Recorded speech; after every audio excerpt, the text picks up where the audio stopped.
My parents refused to pay for my college tuition, claiming they had no money, yet they fully funded my cousin's more expensive education. I, 17 female, am turning 18 in a few weeks, and I'm supposed to start college in 2 months. I got accepted into my first choice about a month ago, and I was thrilled about it. They have a great microbiology program, which is what I'm interested in.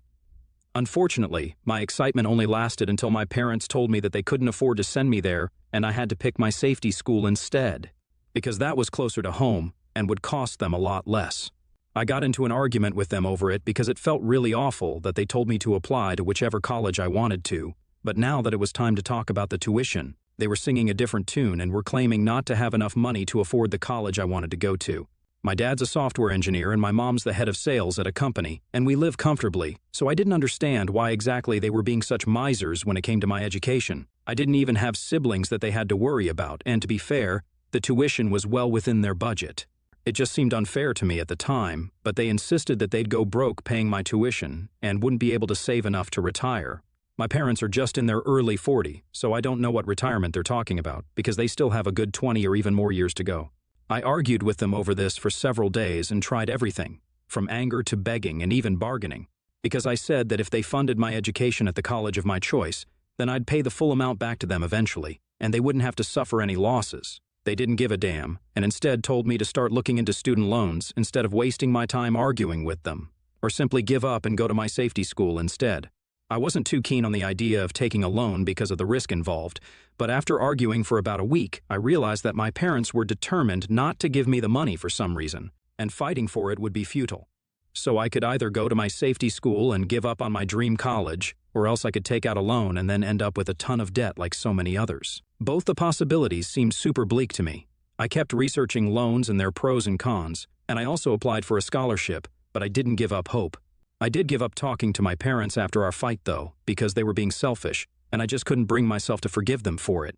My parents and I have always had a strained relationship at best because both of them were working individuals and were the kind of people who brought their work home with them. It was mostly my grandparents. My dad's parents, my mom's parents passed away before I was born, looking after me and taking care of me while I was a child.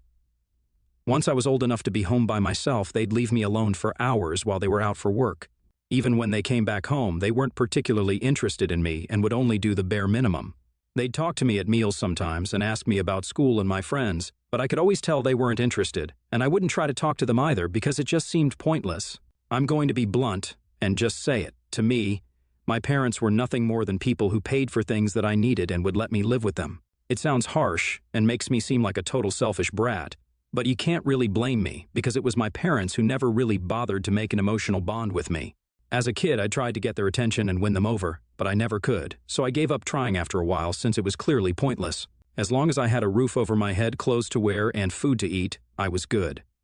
They had sent me to a decent school, I had good grades, and now I wanted to go to a reputed college so I could land a well-paying job after it.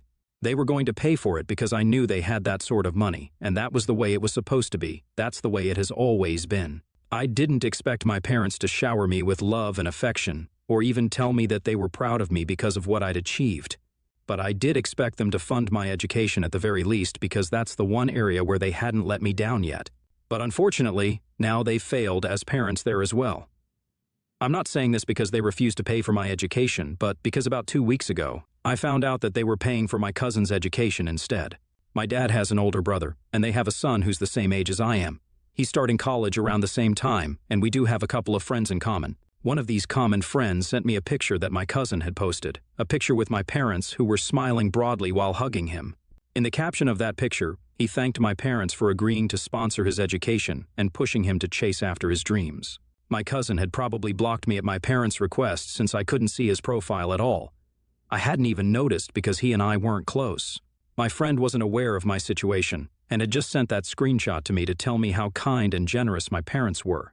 She had no clue that they were also really horrible and were putting their own daughter's dreams and ambitions aside just to be able to fuel someone else's. On one hand, they claimed that they couldn't afford to send me to the college of my choice, but they had absolutely no issues sponsoring my cousin's education, and he was attending a college that was a lot more expensive than mine. So the things they told me just didn't add up at all.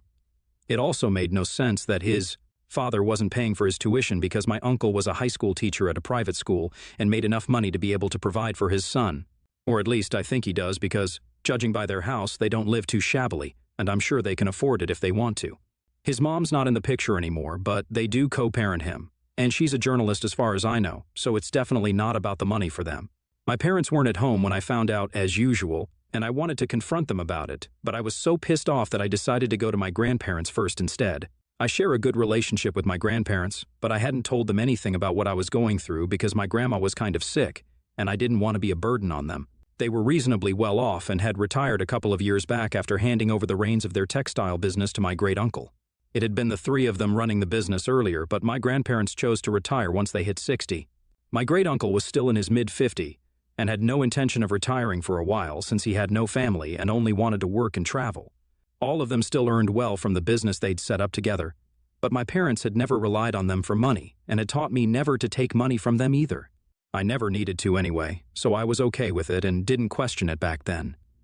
My grandparents had always been very kind to me and had made me feel loved, which was a nice change of pace from the kind of treatment I was used to at my parents' place.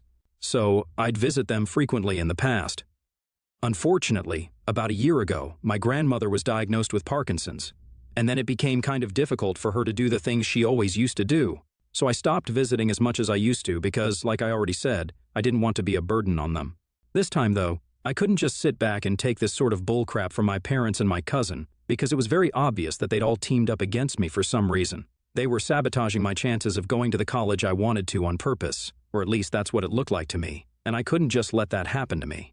So I headed over to my grandparents' place within an hour of finding out, and they welcomed me quite happily. I'd gone back to visit them after almost 2 months, and seeing them again made me regret not keeping in touch with them because both of them looked like they'd missed having me around. They looked thrilled to have me back, and that felt reassuring, so without wasting much time, I told them about what I'd found out. Even while narrating what had happened to them, I could feel the anger surging because it was all just so unfair.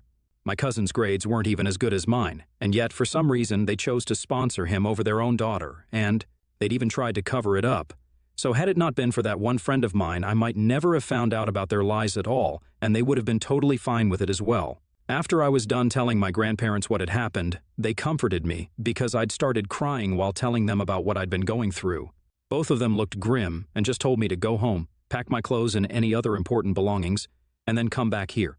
I was puzzled at their instructions, but honestly, I was sick of living in a house where I wouldn't speak to my parents, and they wouldn't speak to me either. So I agreed without another word. At least earlier, my parents would try to talk to me, even if it was meaningless small talk. But now, that was all over, and we just pretended that we were invisible to one another, which is awful. So I went back home, got my stuff, and came back to my grandparents' place, where they told me that my tuition would be taken care of by them, and that I had nothing to worry about. I didn't understand what they'd done at the time, but I was just relieved that they'd found out a way to cover the expenses because I really would have been devastated had I not been able to attend the college of my choice. I was worried about my grandparents' financial state, though, because they were both retired, and since my grandmother would have to go to the hospital for medical checkups quite frequently. The hospital bills were bound to be quite high. I didn't want to cause them unnecessary trouble in any way, so I offered to work my way through, and they'd only need to cover half of my expenses that way. But they laughed it off and dismissed it, saying that they had enough money and that I didn't need to worry about them. I wanted to know how exactly they'd pay for everything when they were retired, but I didn't want to push any further, and I didn't ask more. I hadn't told my parents anything before I left, so I had expected to hear from them when they found out that I wasn't at home. So I had indeed been expecting a call from them once they'd come back home from work, and just as I predicted, they reached out to me a little after dinner time. I'll be honest, I'd expected them to be upset with me because I'd left without telling them anything, and I'd wanted them to be worried for me.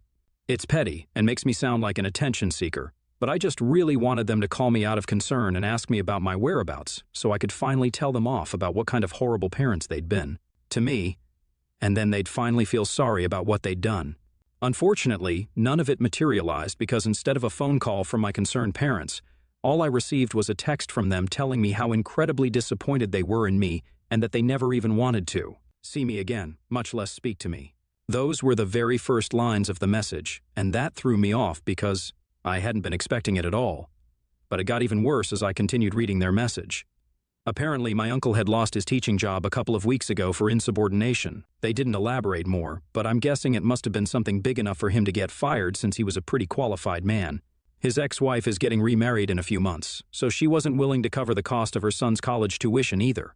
And with all the bills and other household expenses, My uncle just couldn't afford to send my cousin to the college he wanted to go to.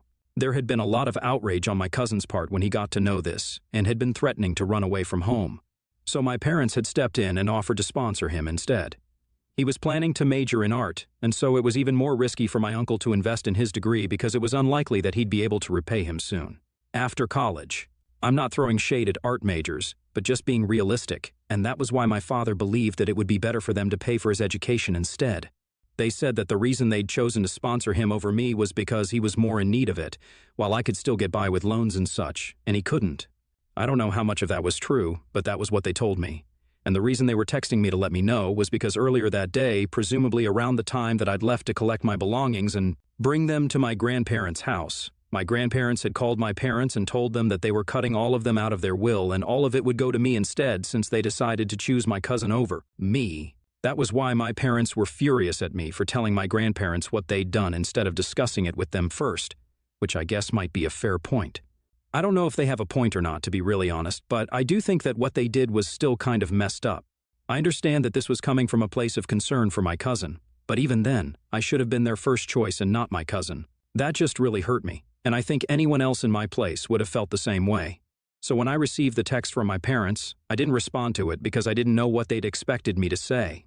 I believe they wanted me to apologize to them and my cousin and then prevent my grandparents from changing their will, but I didn't think that would be fair to me at all because if anything, I'd been the one who had been wronged by them and not the other way around. A week had passed since I received that message, and I still haven't heard back from anyone in my family. I'm still living with my grandparents, and it's relatively more pleasant than living with my parents. But that text just keeps bugging me because I feel like I might have messed things up a little for everyone involved. It's true that I could have gotten by with student loans, but even my cousin could have gone that way, and yet he'd chosen not to.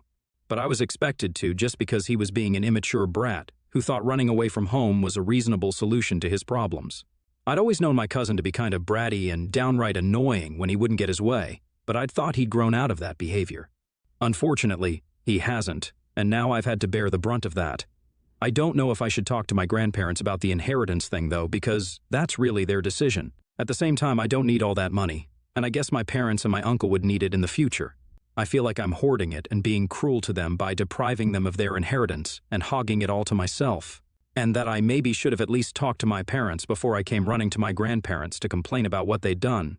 So ATA for telling my grandparents that my parents were funding my cousin's education over mine and then taking over their entire inheritance? Update 1. Before I say anything, I'd just like to thank everyone who commented on my original post. It means the world to me, since, apparently, now literal strangers on the internet have more compassion for me than my own family does. You guys are just really sweet to be so supportive of me. I'd also like to say that, since I drew some flack for what I said about me considering my parents my source of money and nothing else, what else was I supposed to think of them when they raised me like that? I already discussed that ever since I was a kid, they'd leave me all by myself at home for hours for work, and there was barely any emotional relationship between us. So of course I couldn't see them as anything except my source of money, and that's all. And of course I still expected them to be concerned about me and worried about me when I left because they're still my parents. Despite everything, I still want some affection and validation from them, like literally any other kid does. I've had a complicated childhood and I don't expect everyone to understand my feelings or be empathetic towards me, but some of you people need to tone down the hate. Anyway, I decided not to talk to my parents again and even block them after speaking to my grandparents regarding their text. I just couldn't keep it in anymore, and ended up telling them all about it, like most of you had advised me to. They told me that it was ridiculous of them to expect that I'd be okay with them paying for my cousin for whatever reason, and if my uncle needed money, then he should have come to his parents instead of his brother. But for some reason, both my dad and his brother have an insanely high ego and refuse to take any sort of money from my grandparents at all. My grandpa believes that it's because they'd had to live really frugally while growing up because their business was still in its beginning stages and they weren't making much. So their kids couldn't afford the kind of life that their friends were used to, which made them resent my grandparents. According to them, had they just stuck to their regular jobs instead of quitting and establishing their own business, then they wouldn't have had to give up any luxuries that they'd been used to. And that, in turn, made them really weird about taking money from their parents. My grandma believes that the real reason that they were so uptight about borrowing money from them was because both of them were just too proud and too arrogant to admit that they needed help and would rather suffer and make their kids suffer than just ask their parents for money. Both of those theories are plausible, in my opinion, And it's not even like my grandparents would have said no if their sons had ever asked for help because they still made decent money from their business, which was up and running really well. They could now afford to stay home and relax and let my great-uncle handle it all at work, which means it's all going well for them right now and will continue to do well in the foreseeable future. They just have no real excuse as to why they picked my cousin over me, and that's the bottom line. Update 2. It's been almost 2 weeks since I moved out of my parents' house, and today, after 2 whole weeks, my parents finally showed up at my grandparents' place and demanded that I come back with them. I obviously said no right away and told them that I didn't want to go back with them at all, but they refused to listen and said that they'd call the cops and have my grandparents arrested for abduction if they didn't let me go back with them. That was what made me fly off the handle entirely, and I started screaming at them at the top of my lungs about how they're the ones who should have been arrested because they're the ones who neglected me my entire childhood. They were the ones who were still putting their own brotherhood above me and couldn't be bothered to think about me just because they felt that my idiot of a cousin was going to run away for real. And that was something that justified what they did to me. I felt a lot lighter after my tirade against my parents because it felt like years and years of anger, bitterness, pain, and resentment were making their way out of my body, and it honestly felt like I was spewing poison. My mother started to cry at that point, but they didn't leave and waited for me to stop yelling before my dad told me that he was super disappointed in the way I turned out and that he wished he'd never come back to take me with him and make things right. When I demanded an explanation as to what he meant by making things right, he told me that he'd been planning to put me in touch with a friend of his who worked at a bank and would make it easier for me to get a loan, and then I wouldn't have to worry about my tuition anymore. At that point, I was so furious that I felt like pushing my parents out of the house. His idea of making amends wasn't giving me what was rightfully mine, my college fund, but instead, he believed that putting me in touch with a banker would make it all okay for me. I couldn't believe that he'd even had the audacity to say that, and I could feel another fit of rage coming on, but luckily, my grandparents asked them to leave me alone and not come back. I'd be 18 in a couple of weeks anyway, and I really didn't need their consent to live with whoever I wanted to anymore. And even if I wasn't 18, I would rather go to prison than go back to living with my parents. Their emotional unavailability and arrogance almost ruined my life once. I wasn't about to let it happen once again. They're gone now, and just to make sure they can't take any legal action against my grandparents for letting me stay here, we're also in talks with an attorney. My grandparents were sweet enough to apologize to me for not taking me away from my irresponsible parents back when I was a kid, so I wouldn't have had to face all of this in the first place. But I don't think that's their fault anyway. I'm disappointed that my parents turned out to be like this, but I can't say I'm surprised. This was always going to happen at some point. It was just a matter of when. They've let me down countless times, but now I'm not letting them do this to me anymore. We're done, and I'm finally going to be free from them now. Update 3 just experienced my first day of college, and boy, was it a great day. My parents are no longer in the picture, so it's just my grandparents, a couple of friends, and you guys who get to hear about it. Well, at least until I make a couple of new friends. I just hope that the next couple of months treat me just as well as today did. My grandparents are very proud of me, and I feel so thankful that I have such an amazing support system to back me up.